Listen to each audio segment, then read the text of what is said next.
Hello everyone, today we talk about the Viennese defenses during the 1683 siege. This is a topic that we have approached from a while now, and we are analyzing somewhat in detail over time. And today we talk specifically about the amount of defenses, both in terms of men and material and fortifications, and concentrating therefore just from essentially the Christian side. So in the Christian tradition, the emperor is the typus Christi, as you know. And we were talking just the other day with our Prince Eugen series, how during the siege, Emperor Leopold of Habsburg had fundamentally almost lost his mind. He was somewhat paralyzed, puzzled, and he didn't embody this, instead more dynamic, energetic defense was being carried out somewhat even autonomously, and with the help also of this of other individuals such as Friar Dalbiano, that we will address now in a while, of all the various powers that naturally realized that the fall of Vienna would have brought to the Ottomans knocking at their own door, chiefly many German princes, the Poles, right? And today, by the way, we will not talk about the break of the siege, right? So there's not the dynamic. We will make actually another video about properly the defense combat, and another one about the break of the siege proper. So we will take time to see this in depth. But aside from this kind of more his shaken psyche, in many ways, Emperor was a true believer. He was truly animated by a sincere faith, and in the moment of the test, of the proof, he objectively took on his own shoulder, according to the teacher of his master, his own cross.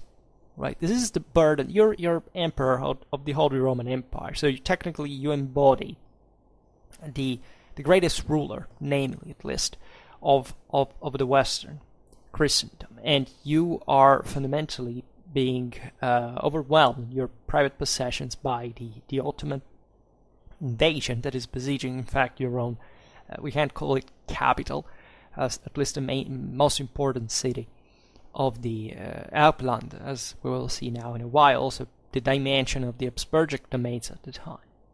And he wrote to Friar Dalbiano the following words, that is, I can well say wordlessly, together with my Redeemer, Father, if it is possible, take away from me this callous, but that your will may be done, not mine.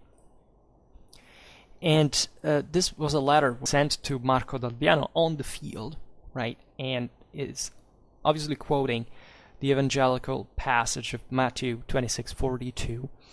And it shows the true the true belief, once again, of this in God and in the cause, as the most humble of God's servants in a way, and as at this point the only option that could save the city was given for loss at this point. We have seen it more clearly on the Prince Eugene's series. But let's take in fact a look at what, more or less strategically speaking, this the balanced strength forces was at least from the side of the defenders, how they cope with that, how they managed to gather the defense precariously, right? When in July 1683 the immense Ottoman army invaded the Austrian territory and put its capital under siege, the Habsburgic monarchy governed over a territory of around 340,000 square kilometers, with a total population of 8 millions, right? Almost half of which belonged to the lands of the Bohemian crown, more than 2 millions to the one of the Kingdom of Hungary, Royal Hungary, like 1/3 of Hungary was under Habsburgic rule, and 2.5 million from the various districts of Austria and of Tyrol.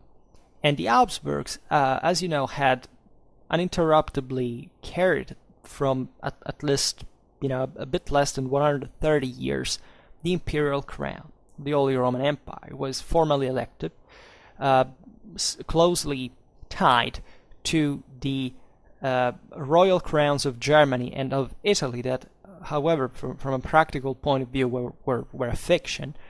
And the territories that the Habsburgs, hereditarily owned, right, the Erbland, in fact, that were distinguished from the Romano-Germanic Reich, were an heterogeneous group of kingdoms, duchies, and counties that were completely devoid of absolutistic centralization and efficiency that characterized other European countries on the French model that was now, imposing itself a bit everywhere. It was, taken as an example also by some of the same principalities within the empire that were de facto absolutistics, even though they formally still recognized the superior imperial authority.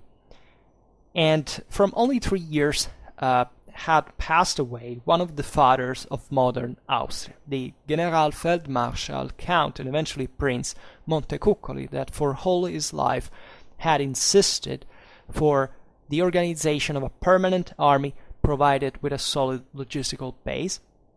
This is a bit the whole issue of modern history, like creating properly a professional army, standing army that can be maintained by the state. It doesn't have to negotiate with the various communities, what the burdens of war had to be, which instead was basically how it was. We have talked a lot, but never in detail, about Montecuccoli. He was one of the most famous and important generals in modern history. He basically saved Vienna herself 20 years before with the Battle of the Raab, Mogersdorf, or St. Gotthard. There are many names actually for same battle that had given other 20 years of breath to at least strengthen the defenses that, however, were still almost insufficient by the time of the 1683 siege, and that had been the greatest military theorist between Machiavelli and von Clausewitz. And he was part, naturally, of a generation before. In fact, the ones that would rise at this point, Europe had somewhat changed. He was the man of the 30 Years' War proper. Now, Europe was changing, especially post the Westphalian Treaty, as a more secularized reality. But the Habsburgic lands were in many ways more conservative, more backwards.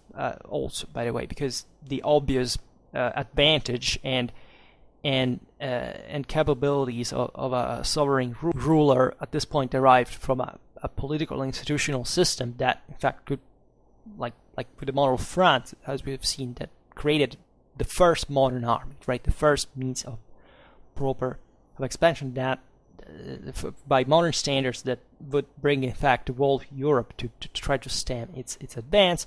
That at this time was de facto allied, not openly but practically, with the Ottomans. It was naturally working for crushing the Habsburgs and essentially invading Germany, Italy, and becoming probably the hegemonic force in the continent.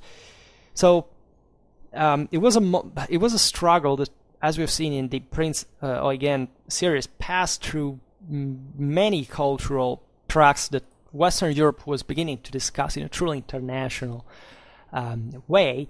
The Ottoman invasions, as always, represent properly the birth of what we call, in a narrow sense, the Western European identity, right? The idea that there is it's something even exclusive in a sense, but objectively that stemmed from the advancements of mostly the western half of Europe in relation, in part, to the same Ottoman pressure. And even here with a lot of approximations, because of course it's not that at this time still, the Polish-Lithuanian Commonwealth, for example, can be excluded from this ensemble. It was, for example, that a very different entity in many ways, and in fact in the next century would suffer its limits and crumble under this other these other powers, namely we could include Russia, so that that proves actually the inadequacy of such standardization, because Russia is evidently not a Western European country, but by the beginning of the 18th century, actually, it was reformed as such by Peter the Great. So, with models, with suggestions, with instruments, with thoughts that came from these other countries, France, England, Germany, Italy, and so on, and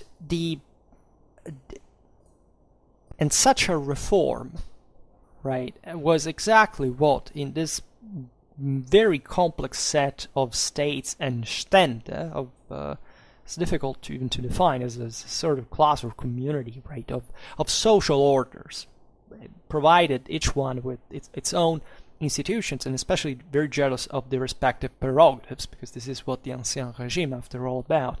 And it was difficult to, very difficult to imagine, practically speaking, harder to even just program, almost impossible to enact.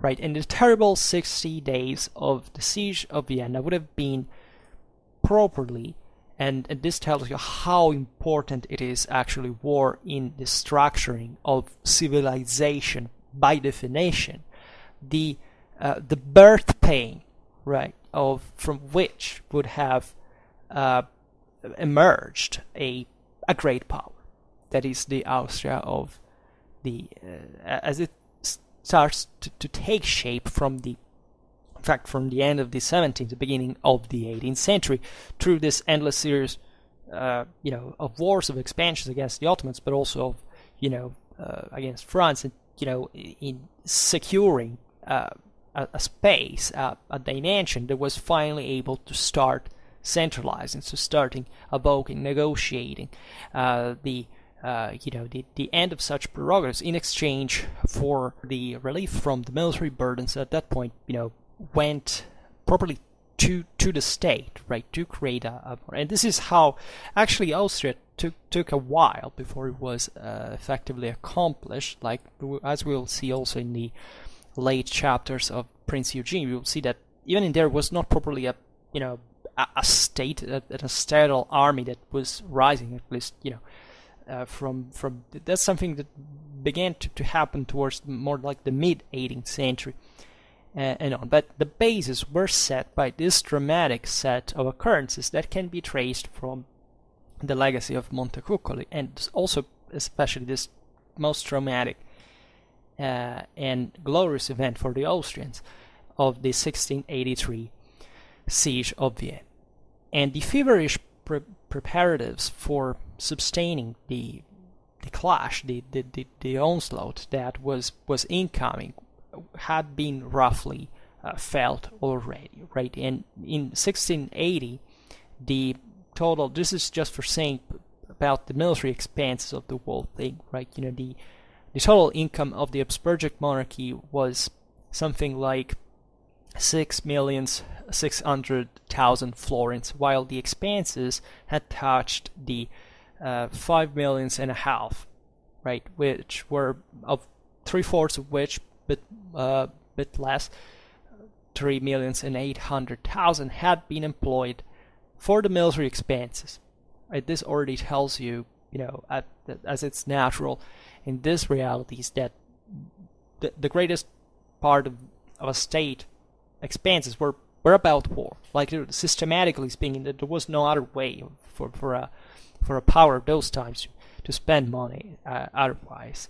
And 2 years after, in 1682, the incomes had remained fundamentally stationary to 6,800,000, while the expenses had now been in deficit, because there had been 7,300,000 florins, right? Principally due to the levitation of 2 millions for the military expenses, in a more than the usual, that amounted in total to 5,800,000 florins. So practically throughout all the 1682, the Habsburgic military expenses had corresponded to the ones of the income, right? And they had even been superior, telling the truth, especially considering the general expenses of 2 years before. And for this reason, special taxes on properties had been applied that very meaningfully were called the Türkensteuern, that is, the Turkish taxes.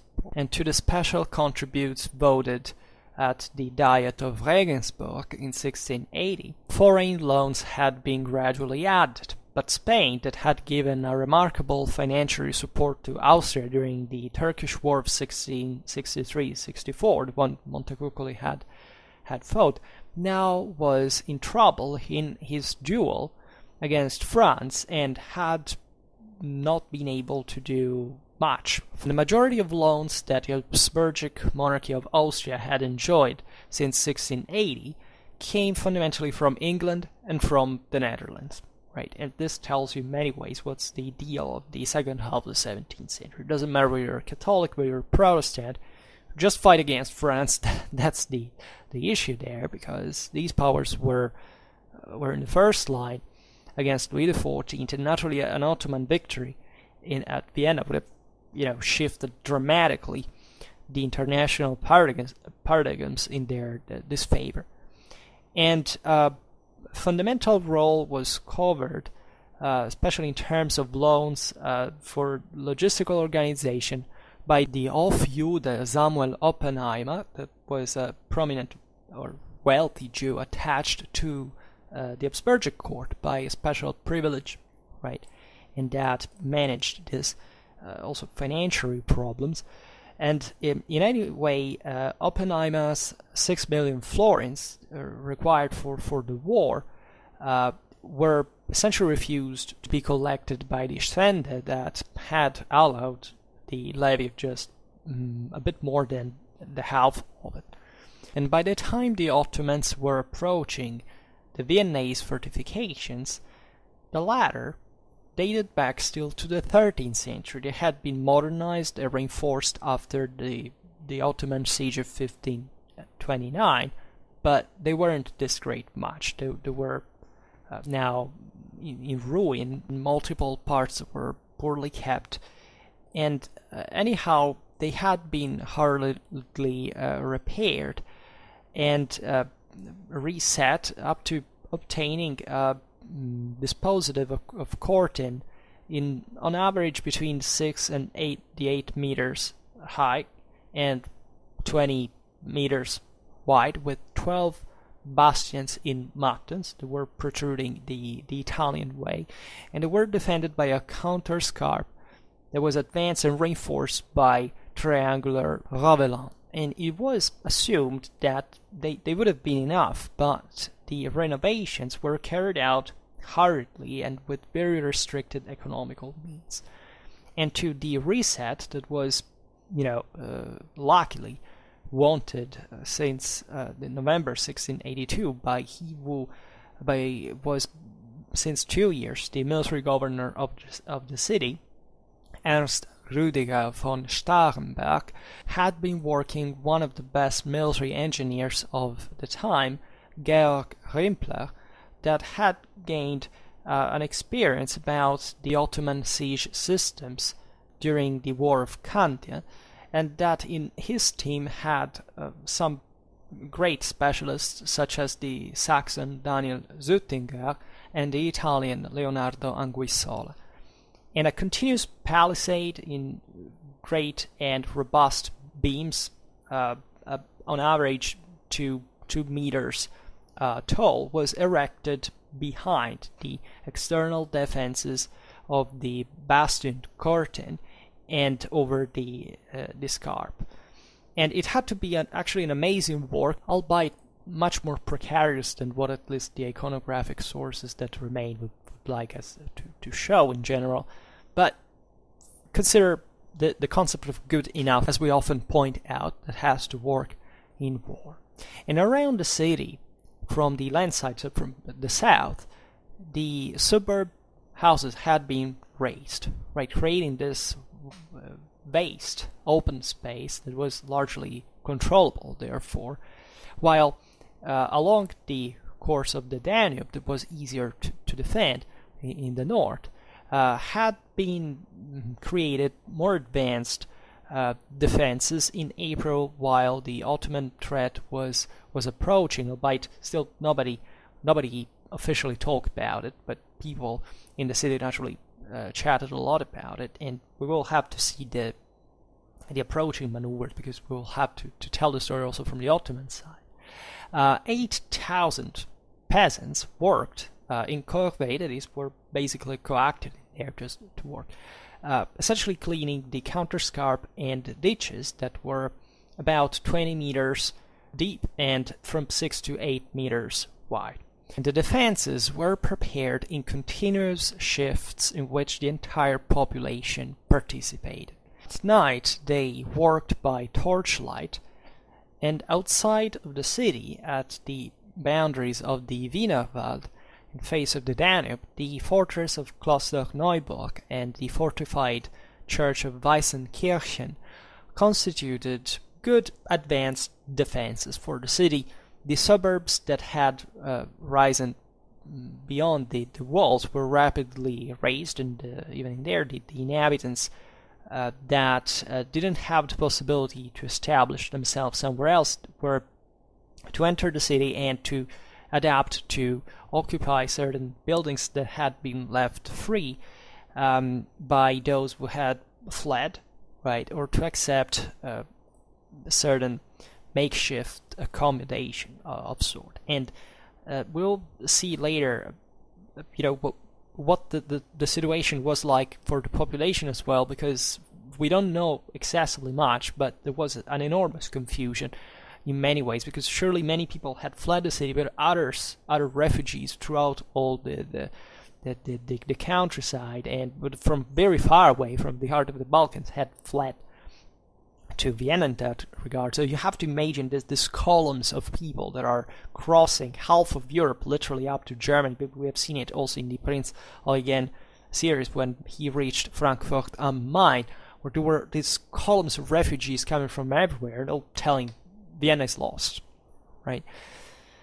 The weakest spot of the entire defense system was doubtless the northeastern one, in front of the island of Leopoldstadt that was surrounded by the Danube's water, that in that season was rather dry, which could favor the assailants, albeit the Ottomans used the same Danube to carry supplies for the army. So it's it really depends, but there was anyhow always the possibility that unexpected providential rains could swell the river, as it had happened the night before the Battle of St. Gotthard, right, favoring the Christians with the Rab River. But it was difficult to tell from which side God would have been in that summer of 1683. And after all, the Central European summer is relatively short and rather rainy, right? And say drier weeks are the ones of July, after which one could reasonably expect rain. The active nucleus of the defenders was constituted by a regular garrison of around 11,000 infantrymen.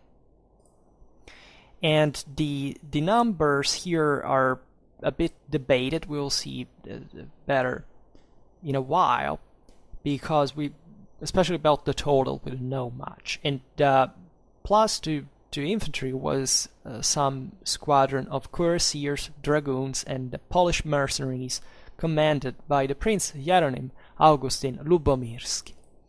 Albeit even in here, problem, Leopold had hired in at the head of 4,000 Polish military professionals, and it was in total 2 cavalry regiments, 4 autonomous squadrons, always of cavalry, that is, of cuirassieren, that is heavy cuirassiers, and a dragoon regiment. And however, according to some estimates, it's considered practically impossible that the Polish cavalry regiments had been hired by the emperor had already arrived at Vienna at this time. This has nothing to do with Sobieski army.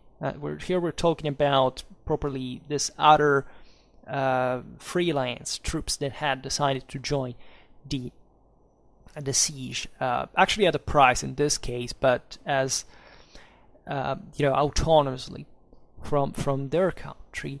And other mercenary military commanders of vast experience and of proven fealty to the Habsburgs had already arrived in the city instead, such as the Scottish James Leslie, whose uncle Walter had been a veteran of the 30 Years' War, and as such had also become a count of the Holy Roman Empire, or as Ferdinand Karl von Württemberg and Jean-Louis Radoux de Souche, that were both title holders of a regiment.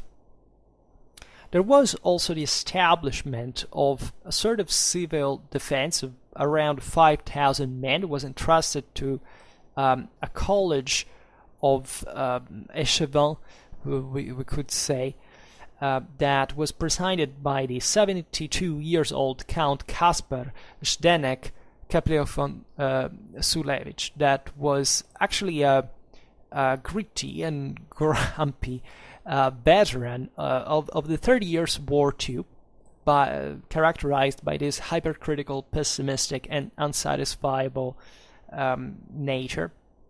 He was a Czech. He was Bohemian, and he surely didn't have a few reasons to complain as an old soldier, because basically he was put at the head of this multitude of people without any military experience. We're talking about companies of brewers, butchers, shopkeepers, artisans, able only to keep watch and to help extinguish the fires and repairing the walls. Right. Also, it was put together a university legion at the order of the university rector, Lorenz Grüner, that was armed with matchlock muskets, on the barrel which was fixed a dagger for hand-to-hand combat. It was sort of ancestor of the bayonet, but the available firearms were, as you understand, not some of the most recent, because this time matchlock muskets were being rapidly and a bit everywhere in Western Europe substituted with the flintlock muskets. And the Ottoman troops in this regard were in fact more outdated than these militiamen.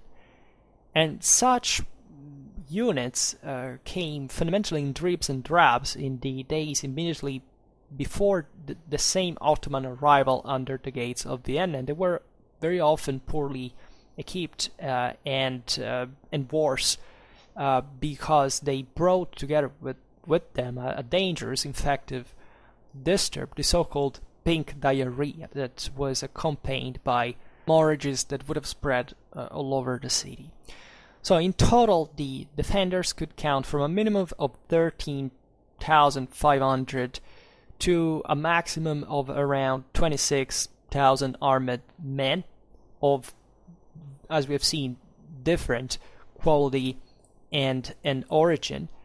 And we're kind of annoyed historically by the oscillation of these numbers that ends up to providing ciphers that we have a great difficulty to properly assess, right? We have here basically extremes of which go from 1 to its double, right? But this is caused by the partiality of the sources from which this data comes. Some are contradictory, some are actually later than much later from the events. Descartes in 2005 talks about 24,000, attributing to Starhemberg's numbers the relative datum of 16,000 men, that is evenly the sum of the regular forces plus the city militia. Berenguer goes for the minimum of 13,500, including the militias. Mugnai states that it's possible that were something between 11 to 13,000 regular soldiers plus other 4,000 or 5,000 auxiliaries, for a total of 16 to 18,000 fighters, which is a good estimate, telling the truth. And the general responsibility of the defense was assumed, as we have already seen, by the Count von Starhemberg, that was general of the Imperial Army since 1668.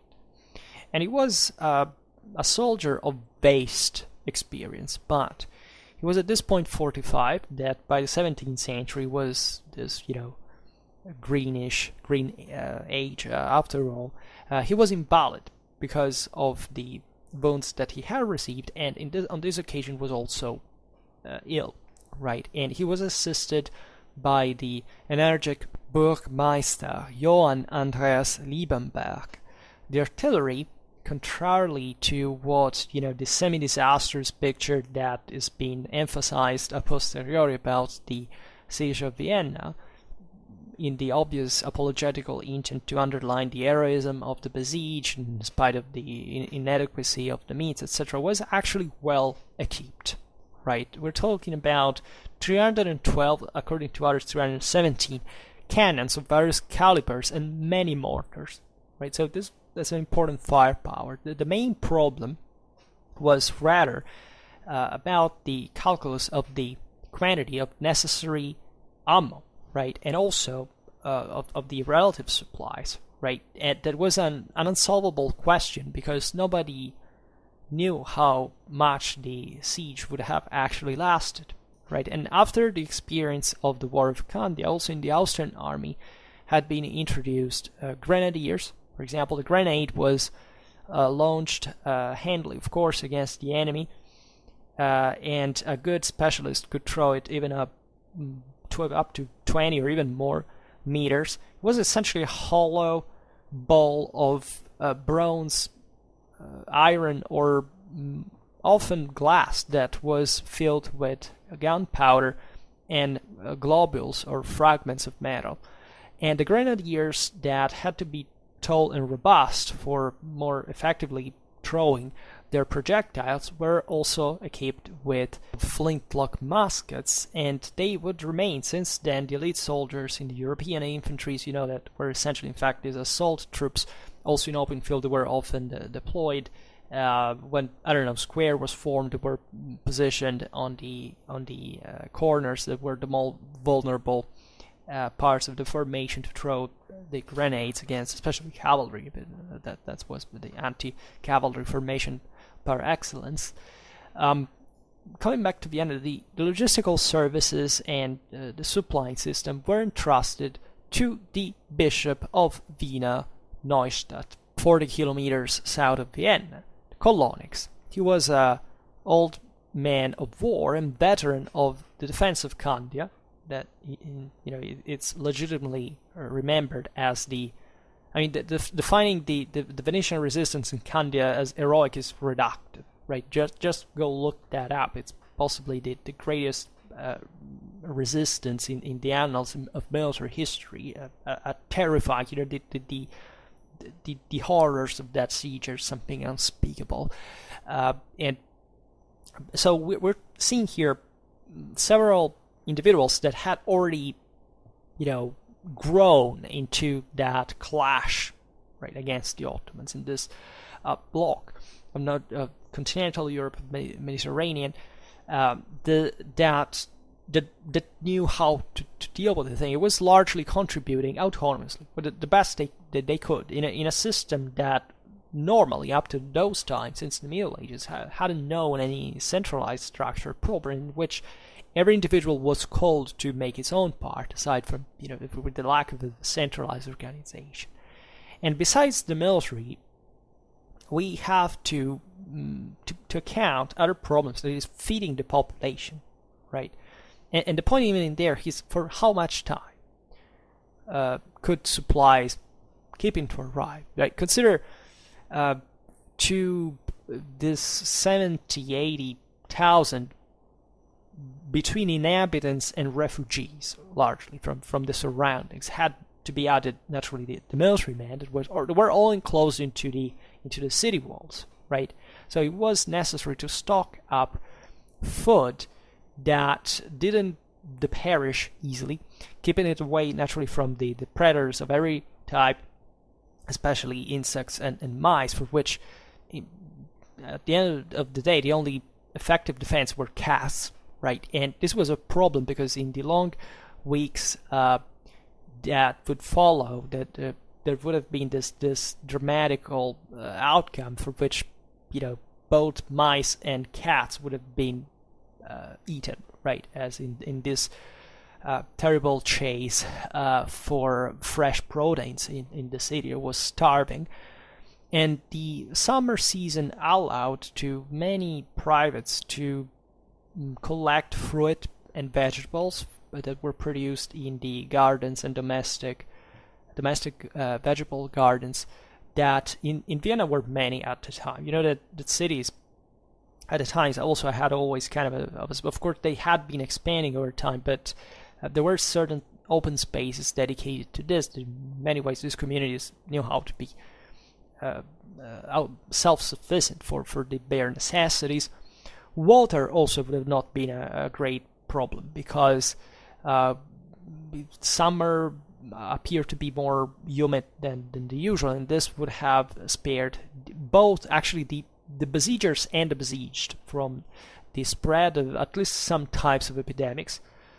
God makes raining on the just and the unjust alike, and it's a task of history to establish to which field belongs one or the other. And this is what they read history like, right? This is not a matter of saying, as we have observed in the Prince Eugen series, there was a bit of rationalism was spreading a more scientific sense, also in the wake of Montecuccoli, that had defined war as a kind of a necessity in spite of moral problems. But up to that time, when you write a history, do you think that it matters how armies are equipped or think? No, you just have to say who is right and who is wrong in face of God, and God decides battle. That's history of those centuries in a nutshell, and it couldn't be otherwise.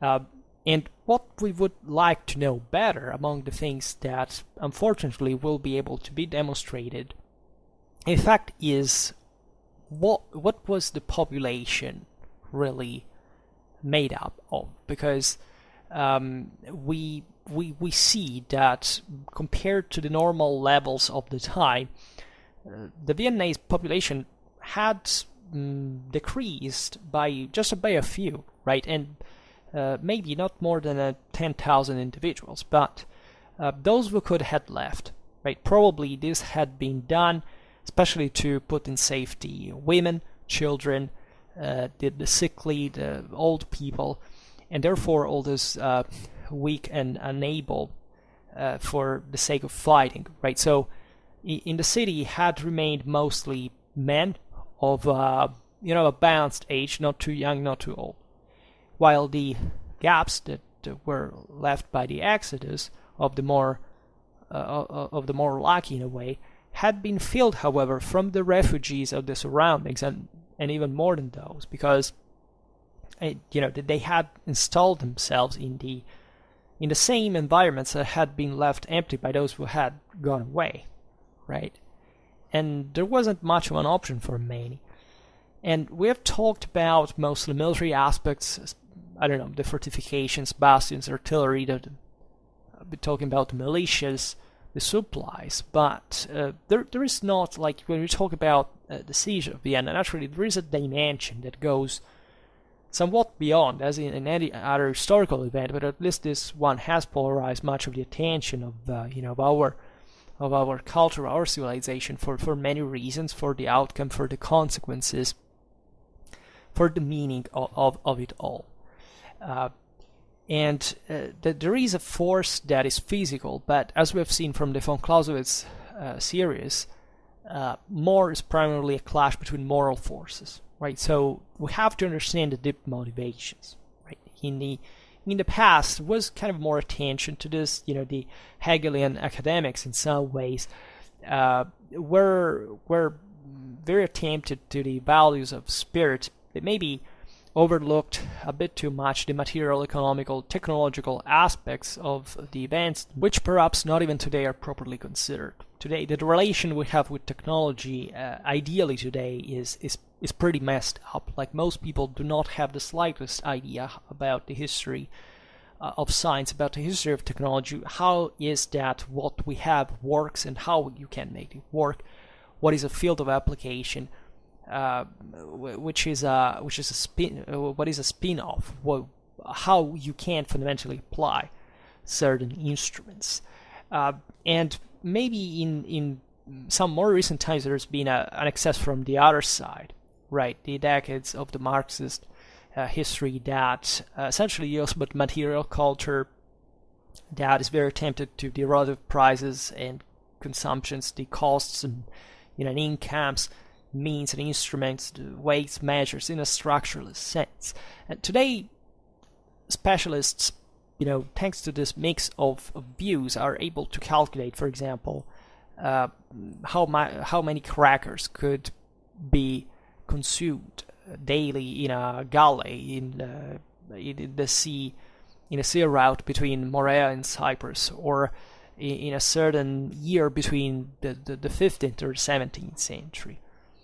But we have overlooked, I think, largely mostly the spiritual dimension of this world once again, right? What were the thoughts, the hopes of an orator, right?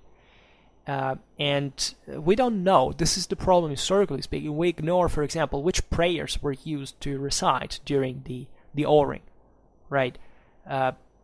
Bertolt Brecht wondered very cleverly, like, when Caesar conquered Gaul, did they have any cook by chance? Those legionnaires had to eat some way. It was just raiding the Gallic countryside, and it's very difficult to stress this aspect enough. There's an anecdote that I've heard from a person recently that said, of an old professor that was teaching him in high school back in the day, and this professor had fought in World War I. And when the students were reading to the class this passage about World War I or World War II, I don't know, it was one of the major wars of the 20th century, not necessarily one he was involved, but the student was reading about all the losses, the millions of people who died, and all of a sudden this professor's eyes got teary, and he got up and said, just remember, please, that behind each and every one of those numbers there was a boy that was being awaited by someone back home, right? And if you realize, if you just conceptually picture this for a moment, what this means, how you can relate to that what do you think is most important for you? And these are all things that when we talk about history, we're rarely focused on, or either we do it in an emotionalistic, kind of pietistic, emotional way, devoid of, but there is a way to objectivize, rationally speaking, the moral dimension of these aspects in the history of mankind. It's very difficult to understand war as a properly historical phenomenon. Many people that even see war every day objectively do not have any understanding of what war concretely is, because they don't study what it has been in humanity. Like, getting in a war by itself doesn't tell you much about what that's all about. You can suffer, you can experience how terrible this is, what the true burden of it. But in order to understand a war, you must study it. There is no other way, right? There is no pietistic way of doing it. But this aspect of realizing that every person is motivated by something, it's properly, from a strictly military historical sense, the single most important thing you can ever take into consideration when you study it. You can't reason as if these people were faceless, were heartless, were soulless. They all had something that had brought them there, and also stereotyping the history of humanity as just a bunch of brutes that are barbarians and anti-human because they make war is probably one of the single most childish statements that unfortunately is very widespread because people have literally no idea of the historical dimension of war. We don't teach that in schools. Children grow without knowing these things. They're just told that war is horrible, and so that they can go out there not caring about it anymore and feeling morally secure just to repeat these statements that are empty as they can be and without properly making them understand what that really means and why. So that's also why we talk about a war in Schwerpunkt, because step by step we can appreciate this dimension as we read the actual events from a military point of view, without making it a propaganda instrument or an emotionalist read of history or a pacifistic or a militaristic thing that are probably some of the most stupid things humanity has ever conceived. But consider this 90 to 100,000 or maybe less Christs that were enclosed in Vienna among inhabitants, refugees, and soldiers, right? And also this group of very diverse, people from their social background. Think about the noblemen, the knights who come to fight there just for honor, for pride, for their belief, of officers, of clergymen, of scribes. We know almost nothing about them. We don't think that Central Europe is such a documented area in this period. It's not very advanced place, actually, as we've seen before. That we know almost nothing. We can maybe look sometimes at their clothes, at their weapons, their daily rations, but what about the rest? I mean, what's behind that? The same goes from the Ottoman side. The 150,000 circumcised Muslims, but actually also lots of Christians, as we've seen, the Hungarian Transylvanians or the Black Moldovans. So other Christians fundamentally that were fighting there for whichever reason they would, and they weren't just pointed, a spear at them. Right? They did it also in there for their own interest. We have seen Tokoli, his ambitions of becoming king of Hungary, and the Habsburgic yoke, and working for the Ottomans. So even this opposition between, this is a clash between Christianity and Islam, as we like to picture it today, because people are fundamentally, for the same reason for which they don't understand war, they're incapable of going beyond identitary politics and entering history, I mean the real one, which is usually what they never heard of, and simply because nobody told them. Right? If you grow up in a family where that's the core of the idea, you can easily understand those are uneducated people. That's it. There's no other way of putting it. And think about all these men. Talk about hundreds of thousands of people broken there, under bombardments, starving to death, killing each other. We must all understand why these people did it. Right? So this enormous amounts from the other side of pashas, of beys, of agas, of counts, of the ulama, right? Those count as well. If anything, because without them, there wouldn't be this whole thing either. Right? And what we will probably, unfortunately, never know, that is instead something extraordinary, at least important, and that maybe just some individual scholar can shed a little bit of orienting light on, is the level of intensity of their life expectancies, right? Life hopes, right? Hopes of survival proper, not much of winning, right? Because winning, that is something that the hierarchies decide, that they start this, these people are there, and it's obvious that your mind, we know it, behaviorally, psychologically, you're under pressure, you're just wondering whether you will survive or not. And what were their fears? Their daily bread, next to the more material one, their what was their sufferings, right? Think about the dust. Think about all the columns of smoke under the bombardments, the fleas and lice that infested them. Also, this daily brutalizing struggle of sufferings and of death that are ever more terrible and ever closer and familiar, because you start seeing people that die, right, all around, corpses, rotting bodies. People were wounded, were sick, were shot, were pierced. And you must wonder in these situations, what is that supported these people?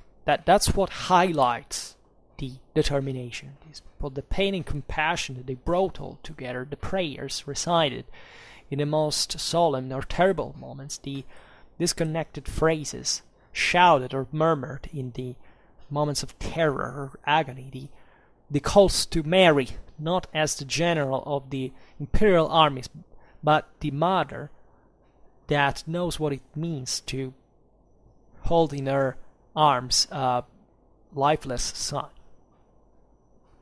Or Fatima, the predilected daughter of Muhammad, that the benediction of God could be with him. That's what the Ottomans would say it like.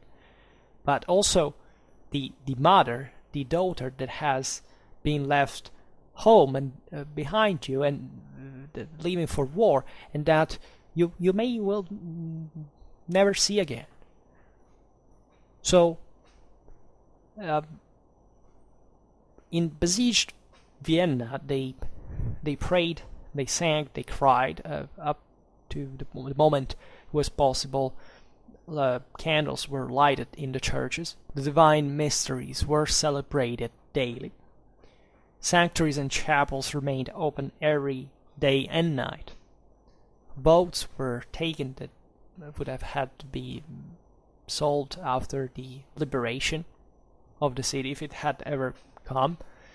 They probably remembered the decree, and together with as the religious protagonist of the moments, Capuchins and Jesuits recalled for once in agreement that on the judgment's day God would have not judged anyone on the base of their power or their knowledge, but on the one of the bread given to a poor and to the water offered to a sick.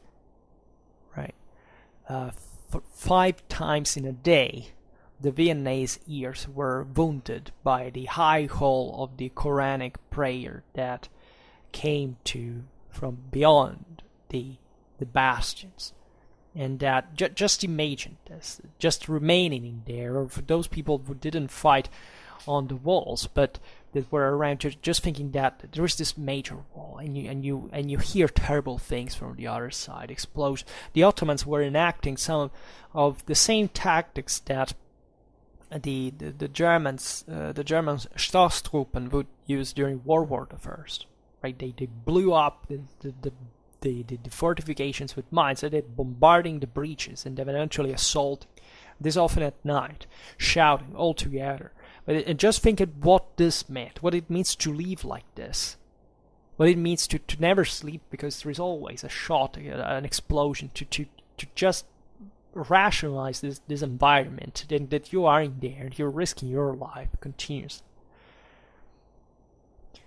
And these Muslim prayers would be naturally listened to as a threat from the Viennese, but at the same time is a promise of hope, because that battle was a Judicium Dei, right? The God of Abraham was watching over the baptized as much as over the circumcised. Auf, ihr Christen.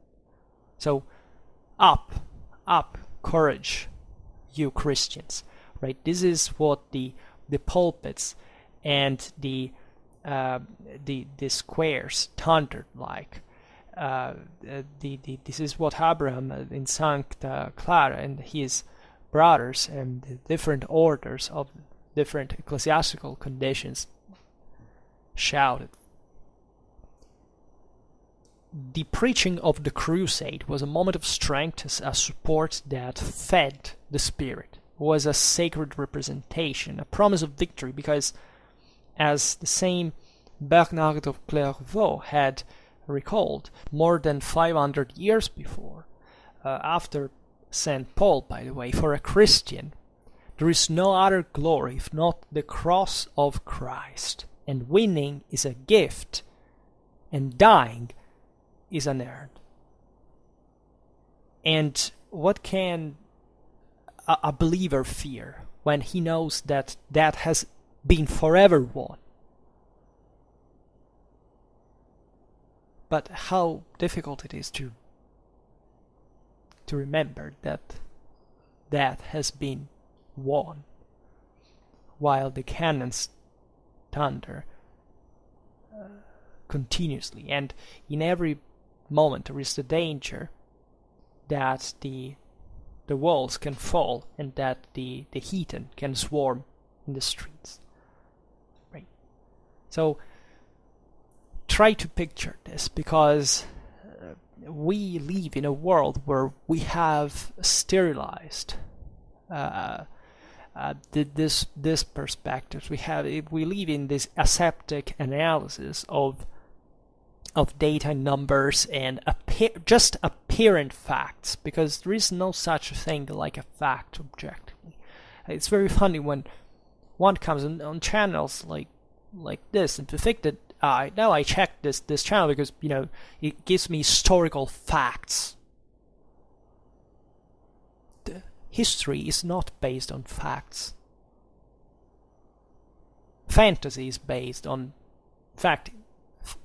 fantasy facts, right? Facts do not exist. There is no proper fact to assess, but just a lot of hints of all different news that you have to start from no base to actually clarify their validity, right? We make these videos here not to make moral relativism, because I'm definitely not a moral relativist myself. I believe that the truth does exist, and it does, right? The problem is when people think that they can know the truth. That's the most arrogant, selfish, and idiotic attitude you can ever have, and that's why history is a medicine. That's why history is the way to explain these things, because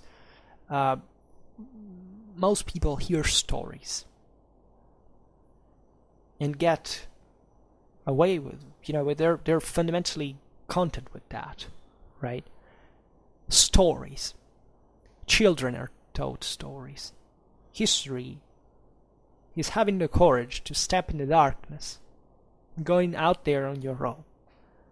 This is what most people take, in fact, stories as, the palliative for. They think that, if they believe the stories, because they think that they belong to this or that faction, that they did because that makes themselves feeling special, because otherwise they wouldn't find many reasons for themselves being special at all. Just look at the human average, and then they die, right? Other people die in the same way, but at least they have lived way more than these other people have done, because they had the courage not to believe in stories, but to make their own history, which is a wholly different thing.